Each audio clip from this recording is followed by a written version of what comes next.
কি সুন্দর ঠান্ডা হাওয়া। হ্যাঁ হ্যাঁ গো পল্টুদা, ঠিকই বলেছেন।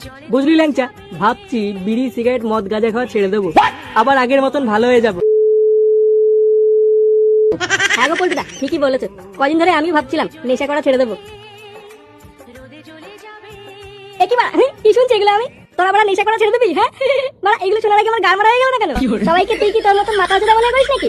হ্যাঁ রে বাড়া, হ্যাঁ। আমার ঠাকুরদা মাতাল ছিল, আমার বাপও মাতাল ছিল, তাইলে আমরা আমিও মাতাল। তোরা তো দেরি হলো কেন আসতে? আর বলিস না বাড়া, স্কুলে ছুটিটা যে কবে শেষ হবে সেটা হিসাব করছিলাম। আরে বাড়া, তুই আবার কবে থেকে স্কুলে যাওয়া আসার হিসাব রাখছিস? বন মানুষ থেকে মানুষ কবে হলি? কি বললি? কান কি ছিলে? আমি বন মানুষ? বোকাচোদা। তোরা আবার একটু চুপ করবি? গরমের ভিতরে ভোদা ভদর ভদর করেই যাচ্ছে। আচ্ছা পল্টুদা, স্কুলে তো এখন গরমে ছুটি পড়ে গেছে, তাই এই সুযোগে একটা ছোট্ট করে পিকনিক করলে কেমন হয়? কি বলছি? হ্যাঁ পিকনিক, কর কর কর। কি বললি? পিকনিক করবি? বোকাচোদা, কোনোদিন পিকনিকের টাকা দিস? কি বলছি? আমি পিকনিকের টাকা দেই না। লাউডা আবার কথা বলছিস? কবে দিতিস তুই টাকা? হ্যাঁ ঠিকই বলেছিস, তাই খানকি ছেলে কোনোদিন পিকনিকের টাকা দেয় না। প্রতিবার বালচাল মিথ্যে কথা বলে আর আমাদের গাড় ভেঙে খায়। এবার বাড়া আগে টাকা ফেল, তারপর পিকনিক হবে। তোরা সবাই মিলে বাড়া আমাকে এইভাবে বলছিস তো? আমি বুঝে গেছি বাড়া, তোর সব কটা খানকি ছেলে এক গোয়ালের মাল। যেদিন টাকা এনে লাউডা মুখে ছুঁড়ে মারবো, সেদিন বুঝিয়ে বাড়া এই ফুটো কি জিনিস। আর সেদিন তুই খানকি ছেলে ফটকে তুই বাড়া আমার পার্টি পেয়ে দিবি। এবার যত এখান থেকে ভিখারি চোদার মাল। বাড়া খাচ্ছে পান্তা ভাত আর ঢেকুর তুলছে বিরিয়ানির, আবার আমাকে বলছে কিনা পার্টি পে দিতে। শুনে বাচ্চা দেয়াল ধরে দাঁড়াবি, দেখি ভালো করে টিপে দেবো।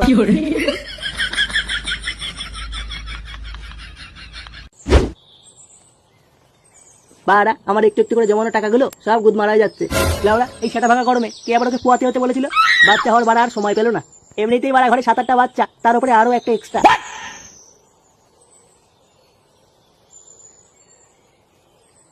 কি হে ধনঞ্জয়, এই সেটা ভাঙা গরমে রাস্তায় দাঁড়িয়ে কি করছো? বাল ছিড়ছি, ছিড়বি? আবার মুখ খারাপ করে বলি, এত রেগে গেলে চলে?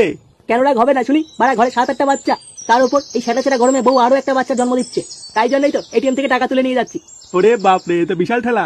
দেখো ধনঞ্জয়, এখানে তো বৌদির কোনো দোষ নেই বলো, সব দোষ তো বাড়া তোমার। তুমি একটু নিজেকে সামলে রাখতে পারোনি? এবার যেটা জানিস না বাড়া সেটা নিয়ে একদম কথা বলবি না।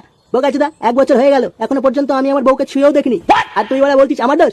এই কেলো করেছে, তাহলে তোমার বউয়ের বাচ্চা হলো কি করে? আমার তো বাড়া তোকে সন্দেহ হয় এখানকার ছেলে। এটা কি বলছো ধনঞ্জয়? বোকাচোদা, আমার গায়ে মেরে দিয়ে এখন রাস্তার মাঝখানে এসে নাটক চুদাচ্ছ সুধীর ভাই। না না, কি করছো ধনঞ্জয়? এরকম করো না।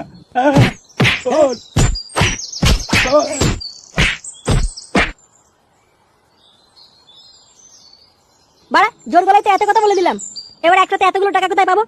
না বাড়া, যেভাবে হোক টাকার ব্যবস্থা করতে হবে, নাহলে ওদের সামনে মুখ দেখাতে পারবো না। কি করি বাড়া এখন? কি বাড়া, ওখানে কি হলো? দেখে তো বাড়া মনে হচ্ছে দুজন কেলাকেলি করছে।